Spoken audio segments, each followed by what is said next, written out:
and her co-authors. So let me talk about each of these three issues, and then use that to frame what we do in this study. So the first concern that one should have in using these value-added measures is that teachers are assigned different types of students.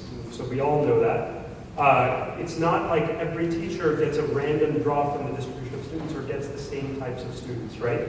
And so as a result, if you think about the experiment I just described of measuring the changes in test scores for students in different classes, that might reflect the types of students a teacher is assigned rather than that teacher's actual effect on the students, right? So for instance, if some teachers happen to get kids who are on a really steep trajectory where they're doing well over time, and other teachers don't get kids who are from such, like, let's say, advantageous backgrounds, then you're going to unfairly penalize some teachers and reward other teachers just because of the luck of the draw of the students they got rather than their actual effects.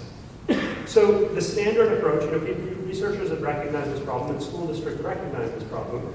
And so the standard approach used to account for that is to adjust for student characteristics using a statistical model. There are various different statistical models you can use. And those are really technical details that I don't think are central to the issue.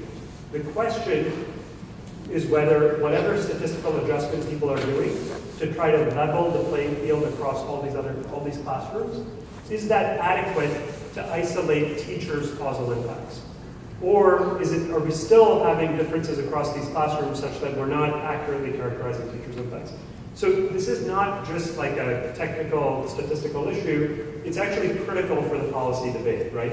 Because we might end up unfairly penalizing some teachers and rewarding other teachers if we use these measures and we haven't adequately dealt with this problem. So I'll talk about how our study speaks to this issue in a couple of minutes. The second question is that even if you develop accurate measures of teachers' impacts on test scores, they may not be a good proxy for teacher quality as you ultimately care about it. So for example, high value-added teachers, that is teachers who are systematically raising students' test scores, it's not necessarily clear that they're the same teachers who are improving students' long-term outcomes the most, right? So for instance, you might have some teachers who are just really good at teaching to the test, and that may not be what predicts long-term success. And so it's really crucial to look at the long-term impacts in order to understand whether these are good measures of teacher quality. And the third question, which you often hear about in the media, is that teacher value-added estimates fluctuate a lot across years because they're based on a sample with relatively few students. So why does this happen? It's not because there's some problem with New York City's evaluation method. It's what you'd expect when you are just taking an average over a small number of observations. If I have 25 to 30 kids in my class, there's just a lot of random variation in their test scores. Some years, those students' test scores might go up a lot, other years they might go down, and so my rating is going to tend to bounce around as a result of that noise in students' test scores. So basically, there are many other influences on student progress, and that generates what we call noise or measurement error in these value-added estimates. So that raises the question of whether value-added estimates that are based on just a few years of data, after all, that's feasible, right? We can't wait to collect 40 years of data on each teacher before doing these types of evaluations. If you're ever going to use these measures for evaluation, it's going to be using relatively few years of data. The question is whether you have sufficient stability in these measures for them to actually be useful. So that'll be the third and final question that I address. So we address each of these three questions in turn. This is now in the second study that I was describing, by tracking 1 million kids from 3rd grade to adulthood.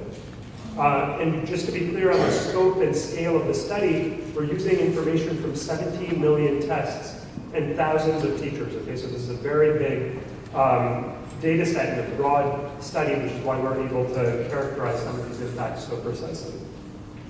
Okay, so let me now dive into the results, again by showing you just a few simple pictures that capture the ideas. So the second result that I'll talk about in this talk, it addresses that first question that I was describing. Turns out that teachers' impacts on test scores actually do seem to be a reasonably accurate proxy of teacher quality in a specific sense that I will describe. Now again, that doesn't mean that teachers' impacts on test scores are the only measure you want to use to evaluate teachers. They're one useful input. So let me show you how we reach that conclusion. So first, we measure every teacher's value added in our data set following standard methods that are currently used by school districts.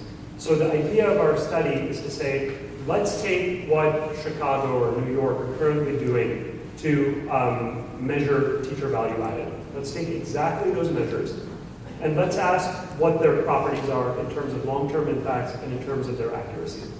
So just to be clear on how this value added is calculated, let me give you a rough sense, because I think often it's described as some super complicated statistical formula, but really the idea is pretty simple.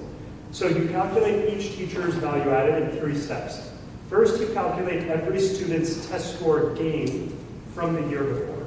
So let's say you're trying to evaluate a 4th grade teacher. You take the student's end of 4th grade test score minus the end of 3rd grade test score, and just compute that for every student. Then you adjust every student's test score gain for the fact that there are differences in characteristics across these classrooms. This is where you have to use a statistical model, what's called a regression model typically, to adjust for these differences in characteristics. So for example, one class might have more girls than boys, one class might have more ESL students than another one. You adjust for all of these factors to put all of these classrooms on a level playing field, in a sense. Once you've done that, you take the adjusted test scores for each student and just calculate teacher value added as the average of those adjusted test score gains for the students in their classroom. And that's basically it. That's the value added of each teacher. Okay.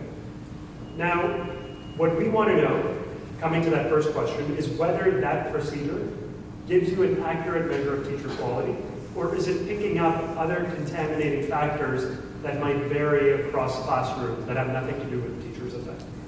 So just to think now, abstractly, what's the ideal way to answer that question?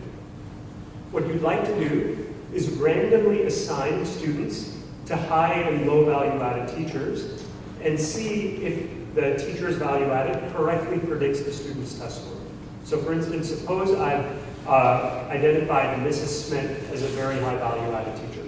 What I want to see is if I randomly assign a bunch of students to Mrs. Smith in the subsequent year, do those students tend to do well? If I've got an accurate measure of Mrs. Smith's teaching quality, that should actually be the case, right?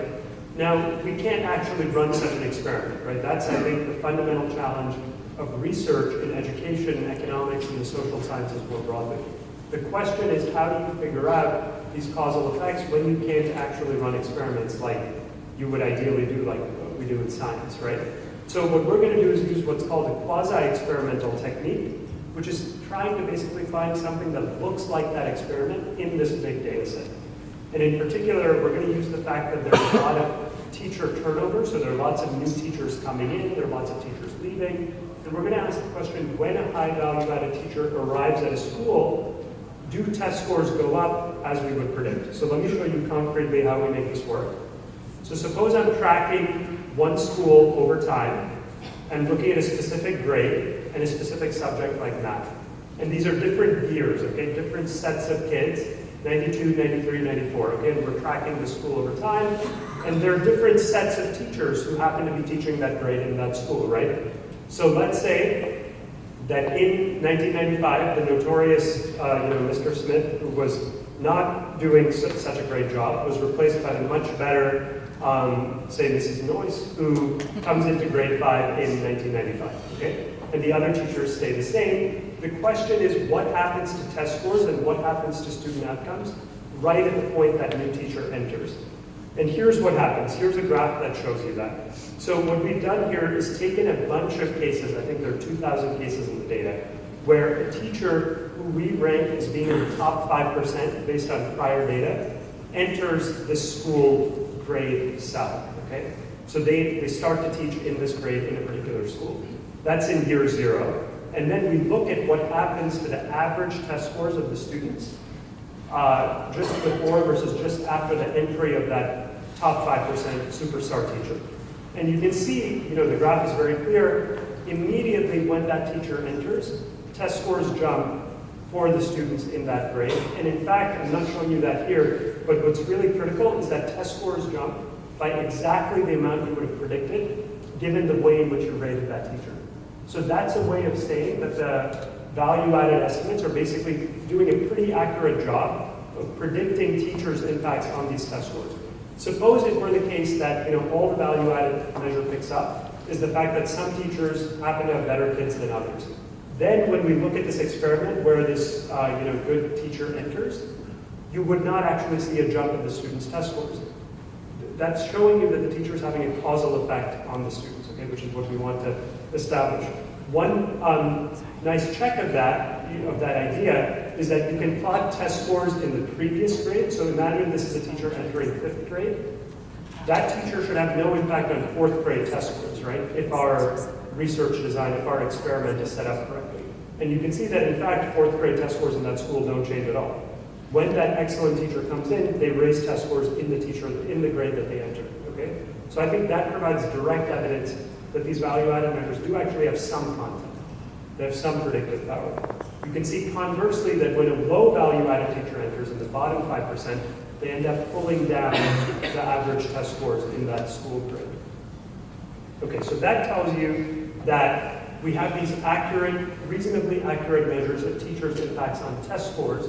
But as I was stressing earlier, in and of itself, that doesn't tell you that you want to use these measures to evaluate teacher quality, because it could just be that the teachers who are good at raising test scores are not actually improving long-term outcomes. Now, what I'm going to show you actually is that that is not the case, because teachers who raise test scores, these high value-added teachers, are actually significantly improving students' long-term outcomes as well. And the effects are dramatic. This is why we think the bottom line conclusion is going to be that teachers have enormous impacts on students over time. So let me show you those results. So this plot here, remember there are a million data points behind this figure, and we're just collapsing that to make it easier to see into these 20 dots. What this is plotting